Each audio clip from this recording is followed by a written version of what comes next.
Thaza, kaigino nangna aduk yam pukning sonthari duba. Maida khitang khak sokpadugiro nangi phibam haisa. Yam pangdaba tawrakanu ko. Aigi imanabiga manjade. Amaromdadi chawthokna haibige. Mai so e hairiba nangondagi hena sak phajaba leikai sida kanabu leirige. Tarubiya, waso yam nganganu ko. Nangnadi irai laina hairiba. Sahi supa ama mai sida phi amana adum yelisibu. Sak phajabagi khudamlo. Nangi wada mina taraga ngangja sarisi yengu haidana soidana noknakhini. Nokna ningaga nokna jasanu asengba haibani kaino. Ado haiso haibani. Thaza, nang aduda ka hena sukhanjangano. Ibani na yauriba marupse hek phangbaga nangi maido yam thuna yengthoknaba tawse. Aigi share ama yawbadusune nangi layengbagi adum oiro. Yari khaidine mingondagi hangdanaba hotnase. Adumakne aina pambaso. Ado Tarubiya, aigi maise yengubagi kanababu layidrane. Aidi thazadreda. Arembada paisa tingnabane. Kaidobagi kanaroidoino nangi dudi thambu thamko. Kok tangba mi phawba samhonba ngamlaba matamni. Haujikse thainagi natre. Chawkhatpagi lamjelda yangna chen khalakliba. Computer technology gi matamni. Nangne wa thaidoknaba hotnagano. Kande mapalamda chatlagane layengnaba tawsi. Inena su sel khara tungshile haibani. Natte Thaza nangbu sumaina kyam kuina leiba yadoino. Aina harise yadaba yaroiko. Thaza sor sang nu hontoktuna. Yengase. Ado karigumba phatradi laitabasida sel mangaga tokadra khanbagi wane. Aina harisini nang soidana phaniye. Adugane Thaza. Hayengwai phajaridugi mathakta amuke hena phajathokhraga aigase amuk kauthokhini ko. Yareda. Nangi karando khara lepo kaidawrage. Aiga luna tinaba imanabi hairadi nangna tana kana lairigene. Nangbu kauthokpa haibase. Ai isana isabu kauthoksabaga chap manadoine. Harise. Nangsu sangkhro. Aisu sangkhrage. Horen insang lana siko. Hoi hoi.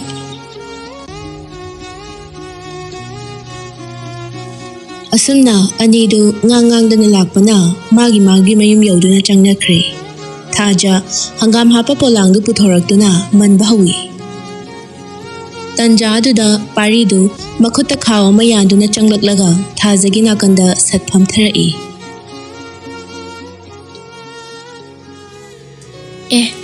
Dapariya.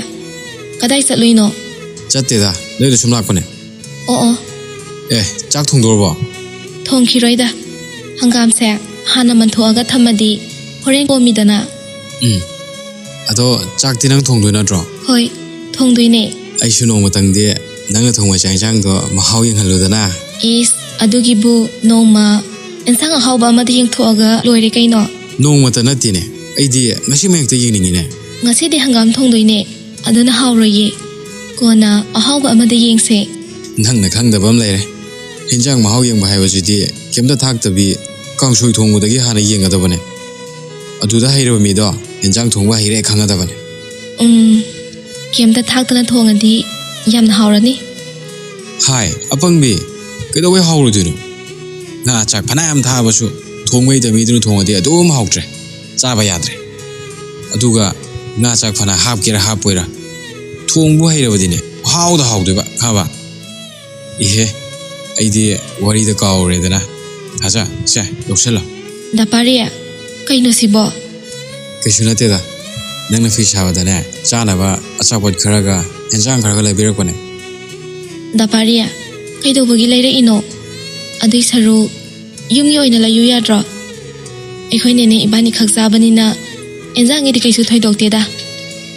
Aduna enzang se yumdo ina puko. Ekhoi edi hingol su chawe henzang na bijuwa ni ngai leite. Aduna noi gi lebirakpani.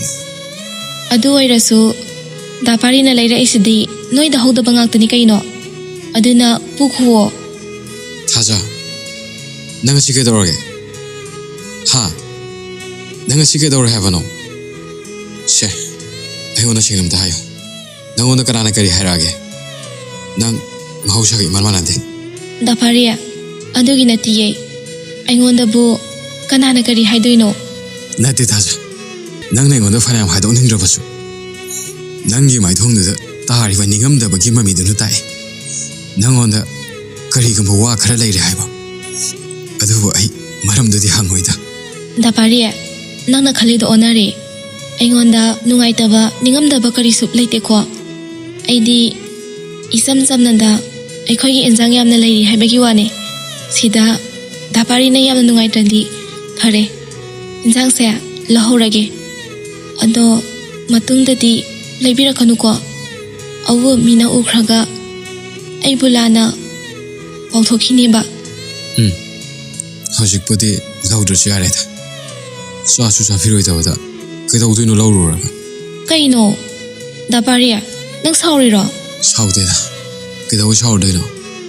Nina lobini lobiro shu khangdana. Aina hi pasaro bagini. Khare thaja. Nang chule horo. Ai su salak. Ngai khuo.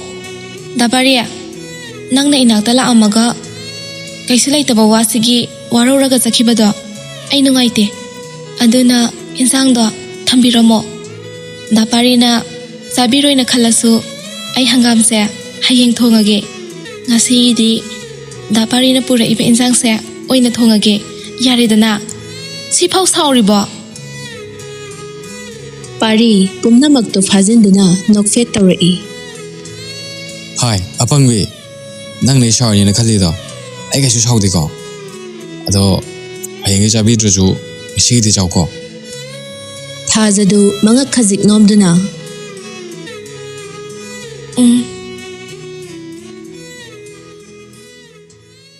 Pari makhutna paikhatluraba khawdu thazada mu piramduna masu chatkre.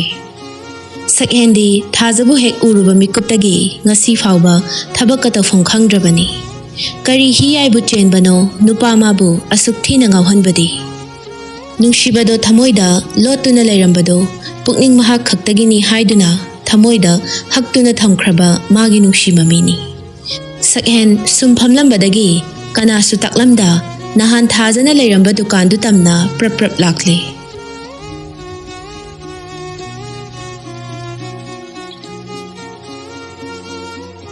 Itima, Royal Swig of Vibro. Royal Factory like Tokre. Khara tang bada hairagana king size ka. Gold fake kakta ngaire. Oh, Pare to the king size subu ma pibiwa. Hoi hoi. Kaino. Ngasi di sarse. Angang singa amada tharaktana. Isano ina lakpirene. Hoi tema. Ngasi di tabak sukhara yamaba. Aduda angang singshu wara malena loina pothana ore. Aduna aino ina chatlagena laabane. Adunga sidi itemida kainom sumangingba. Sida itemina mu lana lawbigadra khangdre tawrisi. Sar. Kari wano. Jingnadana hekta haibiyo. Itemana khangba wa oiradi. Itema loina haijage. Sida kaidobagi lana lawdoino. Hoi, yam nungaijare. Adu itema sardi kobigano. Nanawgumane.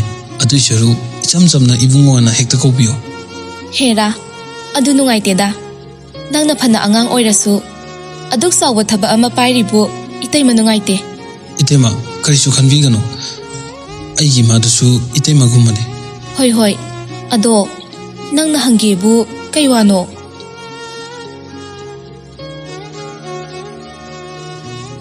Sakhen makhut khudom biduna pisum haifet khotuna ikai iki pumba thadoktuna ik atawna khomlaklami.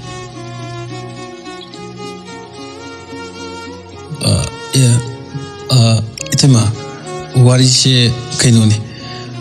As ꯑꯩꯕꯨ ꯀꯃꯥꯏ ꯍꯥꯏꯗꯣꯏꯅꯣ ꯈꯪꯗ꯭ꯔꯦꯗ ꯍꯦꯛꯇ ꯍꯥꯏꯌꯣ ꯏꯀꯥꯏꯒꯅꯣ ꯅꯪꯒꯤꯁꯤꯕꯨ ꯅꯨꯄꯤꯒꯤ ꯋꯥꯔꯅꯦ ꯑꯁ ꯑꯩꯕꯨ ꯀꯃꯥꯏ ꯍꯥꯏꯗꯣꯏꯅꯣ ꯈꯪꯗ꯭ꯔꯦꯗ ꯍꯣꯏ ꯃꯥꯅꯦ ꯏꯇꯩꯃ ꯅꯨꯄꯤꯒꯤ ꯋꯥꯅꯤ ꯍꯥꯏꯔꯛꯂꯤꯕ ꯋꯥꯗꯨ ꯇꯥꯕꯗ ꯃꯦꯃ ꯃꯕꯨꯛꯅꯤꯡꯗ ꯁꯨꯝꯅ ꯈꯜꯂꯤ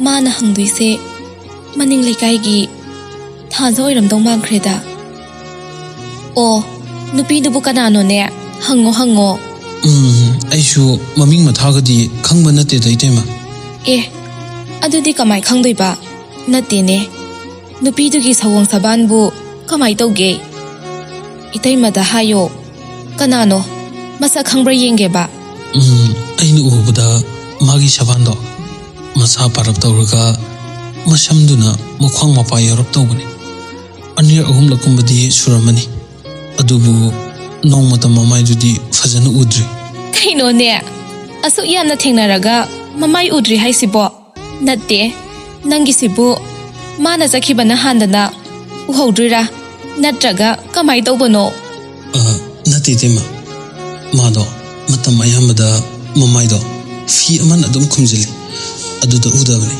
ꯑꯗꯣ ꯍꯥꯏꯔꯤꯕ ꯅꯨꯄꯤꯁꯤꯕꯨ ꯏꯇꯩꯃ ꯈꯪꯂꯥꯛꯄ꯭ꯔꯣ ꯃꯦꯃ ꯉꯥꯏꯍꯥꯛꯇꯤ ꯋꯥꯉꯥꯡꯗ ꯇꯨꯃꯤꯟ ꯂꯩ ꯃꯇꯧ ꯑꯗꯨꯗ ꯁꯛꯍꯦꯟ ꯈꯪꯅꯤꯡꯕꯅ ꯍꯦꯟꯃꯟꯈꯤꯕꯅ ꯆꯤꯡꯅꯔꯞ ꯇꯪꯅ ꯍꯟꯖꯤꯟ ꯑꯃꯨꯛ ꯍꯪꯂꯛꯏ ꯏꯇꯩꯃ ꯇꯨꯃꯤꯟꯅ ꯂꯩꯔꯗꯤ ꯀꯩꯗꯧꯕ ꯌꯥꯎꯔꯒꯦ ꯑꯩꯅ ꯍꯪꯉꯤꯁꯤꯕꯨ ꯌꯥꯝ ꯀꯥꯏꯔꯕꯣ ꯃꯦꯃꯗꯨ ꯁꯣꯔ ꯁꯥꯡꯅ ꯍꯣꯟꯗꯣꯛꯇꯨꯅ ꯑꯗꯣ ꯏꯕꯨꯡꯉꯣꯅ ꯍꯪꯉꯤꯁꯤꯕꯨ ꯁꯛꯍꯦꯟꯅ ꯋꯥꯗ ꯇꯥꯞ ꯑꯣꯛꯂꯛꯏ ꯏꯇꯩꯃ ꯆꯤꯡꯅꯕꯤꯒꯅꯨ ꯃꯥꯒꯤ ꯃꯑꯣꯡꯗꯨꯗ ꯆꯨꯝꯅ ꯁꯨꯝ ꯈꯪꯅꯤꯡꯗꯅ ꯍꯪꯕꯅꯤ ꯐꯔꯦ ꯅꯪꯅ ꯈꯪꯅꯤꯡꯉꯦ ꯍꯥꯏꯔꯕꯅꯤꯅ ꯏꯇꯩꯃ ꯍꯥꯏꯔꯒꯦ ꯑꯗꯨꯕꯨ ꯋꯥꯔꯤꯁꯦ ꯀꯔꯝꯅ ꯇꯝꯒꯗꯕꯅꯣ ꯑꯩ ꯈꯪꯗ꯭ꯔꯦ ꯏꯇꯩꯃ ꯋꯥꯔꯤꯁꯤꯕꯨ ꯑꯗꯣ ꯃꯥꯒꯤ ꯃꯃꯤꯡꯕꯨ ꯀꯔꯤ ꯀꯧꯕꯒꯦ ꯃꯃꯤꯡꯕꯨꯗꯤ ꯊꯥꯖ ꯀꯧꯋꯦ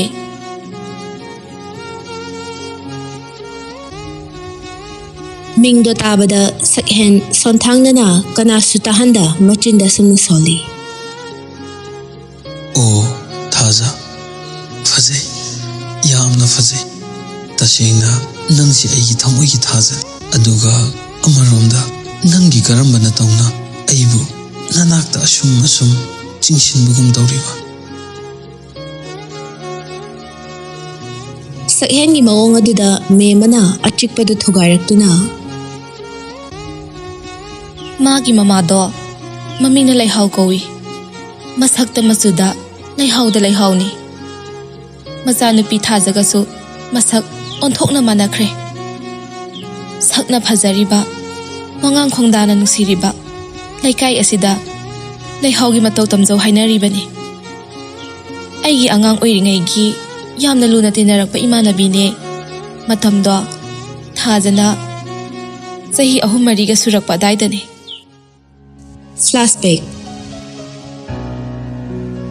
ꯃꯃꯥ ꯇꯥꯕ꯭ꯔꯣ ꯅꯪꯕꯣ ꯍꯣ ꯇꯥꯔꯦ ꯂꯥꯛꯑꯣꯅꯦ ꯊꯦꯡꯉꯦꯅꯦ ꯅꯪꯕꯣ ꯃꯇꯝꯁꯦ ꯌꯧꯈ꯭ꯔꯦ ꯃꯤ ꯂꯣꯏꯅ ꯂꯥꯛꯅꯔꯝꯃꯅꯤꯅꯦ ꯍꯣꯏ ꯂꯥꯛꯑꯦ ꯀꯥꯏꯗ ꯑꯃꯨꯛ ꯆꯠꯂꯨꯏꯅꯣ ꯇꯥꯟꯖꯥꯁꯤꯗ ꯉꯥꯔꯤ ꯈꯔ ꯂꯩꯔꯨꯕꯅꯦ ꯑꯥꯗꯗꯤ ꯍꯦꯛ ꯌꯧꯈꯤꯕꯒ ꯊꯥꯎ ꯉꯥꯛꯇꯅꯤ ꯆꯥꯔꯨꯗꯣꯏꯗꯣ ꯉꯥꯔꯤꯁꯦ ꯈꯔ ꯍꯥꯞꯆꯤꯟꯈ꯭ꯔꯗꯤ ꯃꯔꯛꯇ ꯏꯔꯣꯟ ꯂꯥꯛꯂꯣꯟꯕꯁꯨ ꯆꯥꯕ ꯌꯥꯏꯗꯅ ꯍꯣꯏꯅꯦ ꯐꯤꯔꯣꯜꯒꯗꯣ ꯍꯥꯞꯆꯤꯟꯕ ꯂꯣꯏꯔꯕꯣ ꯂꯣꯏꯔꯦ ꯐꯔꯦ ꯏꯆꯦꯒ ꯇꯥꯅ ꯈꯣꯟꯅꯗꯅ ꯅꯤꯡꯊꯤꯅ ꯂꯩꯔꯝꯃꯨꯀꯣ ꯑꯩꯁꯨ ꯀꯨꯏꯔꯛꯑꯣꯏꯗ ꯍꯣꯏ ꯏꯍꯦ ꯆꯠꯂꯝꯗꯥꯏꯁꯤꯗ ꯏꯆꯥ ꯊꯣꯏꯕꯤꯗꯣ ꯑꯝꯇꯪꯗꯤ ꯄꯝꯅꯤꯡꯕꯅꯤꯗ ꯐꯔꯦ ꯇꯨꯝꯖꯔꯁꯅꯨ ꯃꯣꯏ ꯕꯕꯥ ꯍꯧꯗꯣꯔꯛꯎꯔꯣ ꯌꯥꯔꯦ ꯍꯧꯗꯣꯛꯄꯤꯔꯨꯔꯅꯨ ꯑꯗꯨꯗꯤ ꯑꯩ ꯑꯃꯨꯛ ꯆꯠꯂꯨꯈꯤꯒꯦꯀꯣ ꯐꯖꯅ ꯂꯩꯔꯝꯃꯣ ꯏꯆꯥ ꯊꯣꯏꯕꯤꯗꯣ ꯀꯞꯍꯟꯕ ꯌꯥꯗꯦꯀꯣ ꯍꯣꯏ ꯀꯞꯍꯜꯂꯣꯏꯌꯦ ꯑꯗꯣ ꯅꯪꯅ ꯃꯔꯛꯇ ꯄꯩꯁꯥ ꯅꯨꯡꯁꯥ ꯆꯤꯜꯂꯁꯨ ꯐꯣꯟ ꯑꯗꯨꯝ ꯍꯥꯏꯔꯛꯎꯀꯣ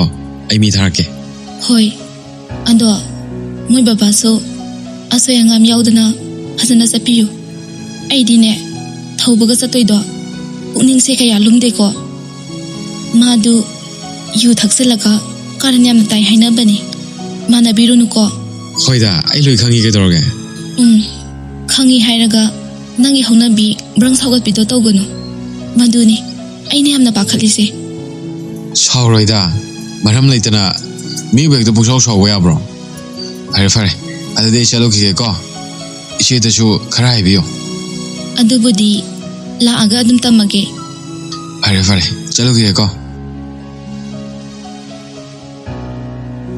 Matam khara leiraba tungda Leihao mapuroibada call tawi. Kuide Gopal su phatpai khalaktuna.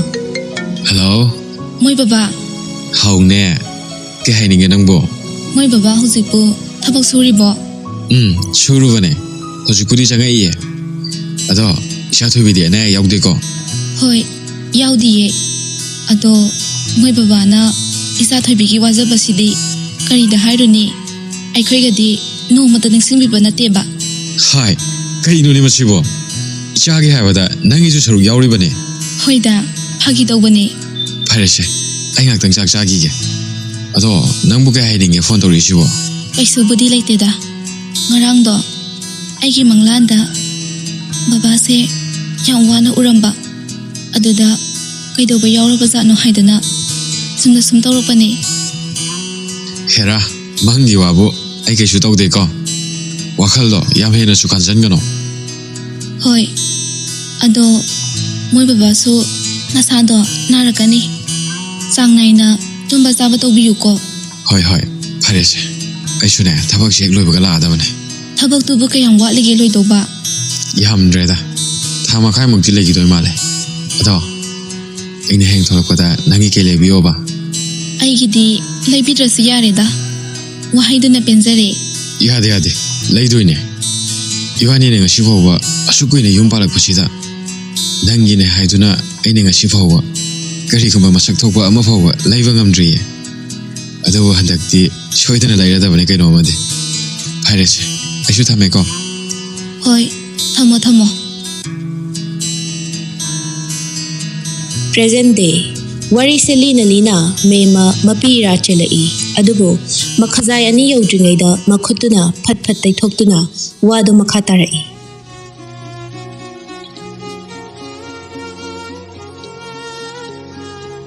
Numituda Leihao ga sanakhiba wariduna mapuroibagi aroiba numit oiki. Wari da tabada sakhen thazabu hena nushiba pharai. Kayada maraibak thikrabano khanbada ma thazabu uningbana masadu leita fam khangdri. Adoitema matau karamna lekhidabno aduga amaromda thazana mamai khumkhibana karigi. Adugi suwari lei. Leihao gi mapuroibana thabak suriba mafamdo khara lapi. Hojikpudi lamdo kaubu kaukreda. Maga thabak zatminaba thauba hairiba nupatuga paisagi matangda yamna ningai sangdana bajane. Adudagi soidana khatnarakpada leikhidabane su hainai. Khangdeda tawrise. Leitaba lairaba haibasi maktabu wakat phamsu leita. Isumsumna adumak mathong khangdana suru naisilaga tokredana. Asumna leiringaida chawbasu. Sir. Akhoi ni somda sa leram dawduda kadom chakha gene koi thiramine. Adu bu sida muktang chalaga yengu ki lakpane. Sa leram yam phare. Aibu angang macha dawna noi mayamna mukti neba.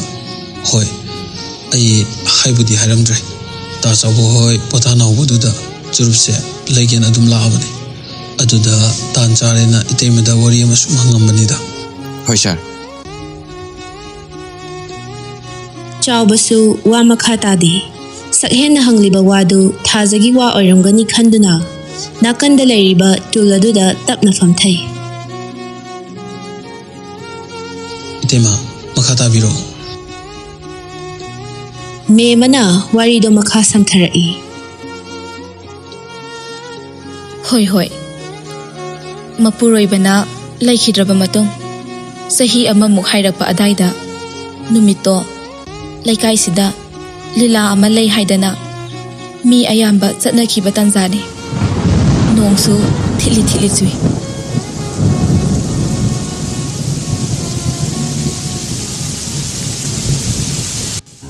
Flashback. Leihao, Leihao, nang muta bro, thong jam ta hango. Nupadu tharo leite khangbana khudong chaba silaunaba hotnarakpani. Leihao su machaga punna hitlambadagi khonjel adu tabada haifetti khanjane aduga machinda sumna soli.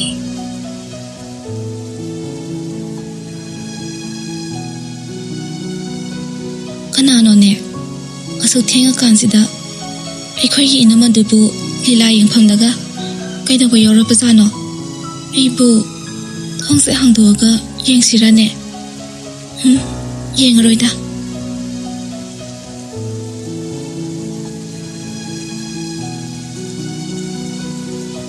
Asamna lairingai nupa aduna hanjina amuk kaurai. Leihao, Leihao, tabro Leihao. Ho kanano kai haige haibano Aine thong jam ta hango. Aruba paw ma haigena lakpane. Aruba paw ne mi ta ba yaroi ba. kai pauno thong hangrabasu adum haibiro o ai tariye. Hauji haidaba yadaba wane. Noi tharogi wane. Oo yamna lubawa oiragadi nungdangse nungaite hayeng nongalaga oina phajana khanase. Fare fare, nangna thong hangramnina ai chatleko. Wadu tabada Leihao mana khalambaduga haifet chana dabaduda masadu pakhatpa pharai. Phamungdagi tapna hawgatuna nakanda lairiba fido fat insili aduga khonjel khajik nikna. Kaino haisibo inamabu kaidawre haibano. Leihao pakhatpa henman khibana khantaba nangda thongdu tapna hangi. Tanja aduda nupa adu khonglei thuna imungda fat changlakpadu ubada Leihao du ingak ngakna